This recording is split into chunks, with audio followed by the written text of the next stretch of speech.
America के लगुना बीच मंदिर में गया था। वहाँ का प्रोग्राम चल रहा था संडे फीस्ट का। बड़ा सुंदर मंदिर है लगुना बीच में। वहाँ पे पंच तत्व भगवान है। गए हो क्या? बहुत खुश लग रहे हो सुन के। पंच तत्व भगवान है वहाँ पर। और पंच तत्व भगवान, और इस तरफ देखो तो समुद्र, और फिर पूजा करने के लिए कोई नहीं, क्योंकि कोई टिक ही नहीं पाता, क्योंकि स्वर्गलोक की तरह है वो। कई लोग ज्वाइन होते हैं, जाते हैं बीच पे बुक डिस्ट्रीब्यूशन करने, बीच में लोगों को बोलते हैं भौतिक जगत दुखालय है, लोग उनको कहते हैं सुखालय है, तुम नहीं समझ रहे, आ जाओ हमारे पास। तो कई लोग बुक डिस्ट्रीब्यूशन करने आए, ज्वाइन हुए, बुक डिस्ट्रीब्यूशन करने निकले, लौट के नहीं आए।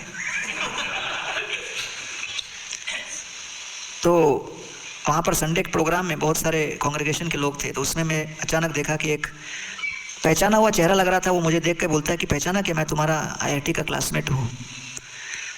तो 2006 की बात है। तो मैं थोड़ा थोड़ा उसको पहचानने लगा। तो वो कहने लगा आप मेरे रूम पे आते थे, भगवत गीता देकर जो लोग एक माला जप करते थे उनको प्रसाद देते थे हर हफ्ते। तब मुझे याद आया, हाँ हम लोग का उस समय का कॉलेज प्रीचिंग बिल्कुल स्टार्ट ही हुआ था, तो कोई ऐसे ट्राइड एंड टेस्टेड टेक्निक तो था नहीं। तो जो भी एक माला करता था प्रोग्राम में, वीकली प्रोग्राम में, उसके रूम पे जाके हम उसको एक प्रसाद देते थे हफ्ते में एक दिन, उसको एनकरेज करने, इंसेंटिव स्कीम कि एक माला करो तो कुछ प्रसाद मिलेगा। लेकिन वो बंदा जो है एक माला के ऊपर करने के लिए तैयार नहीं था। मैं पूछता था क्यों नहीं करता? बोलता यार एक माला पे प्रसाद मिल जाता तो ज़्यादा क्यों करूं? तो मैंने देखा कि उसके चेहरे पर अभी तिलक थी और कंठी माला थी। तो मैंने कहा बदल गया लगता है तुम, क्या हुआ क्या? तो कहने लगा, अरे आप लोग आकर मुझे बोलते थे भौतिक जगत दुखालय है, दुखालय है, मुझे लगता था ये लोग फ्रस्ट्रेटेड है इसलिए दुखालय दुखालय बोल रहे हैं। आत्मवान माने थे जगत, जो खुद दुखी है उसको सब कुछ दुखी लगता है। तो वो कहने लगा मैं सोचता था कि अमेरिका तो सुखालय है, वहाँ जाके सुख मिलेगा। तो वहाँ जाके मास्टर्स कोर्स करने लगा तो लगा दुखालय है। तो किसी ने कहा पीएचडी कर ले। पीएचडी कर लिया तो भी दुख गया नहीं। तो किसी ने कहा नौकरी कर ले। नौकरी करने लगा, दुख और बढ़ने लगा। तो किसी ने कहा शादी कर ले। शादी कर लिया, पूरा साक्षात्कार हो गया और कुछ नहीं बचा। बोला सब कुछ है मेरे पास, बच्चे हैं, पत्नी है, नौकरी है, पैसा है, लेकिन मन में अभी भी असंतोष है, क्या करें? तो उसने तभी याद किया, अरे मुझे वो गीता दी थी ये लोगों ने।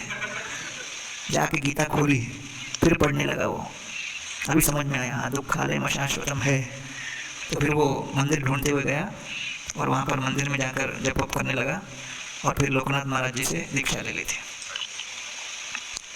तो मैंने उसको कहा कि कभी कभी प्रसाद को लगता है 13 साल पचने के लिए। 1992 में उसको मैं देता था प्रसाद, 92-93 में, लगभग 13-14 साल के बाद।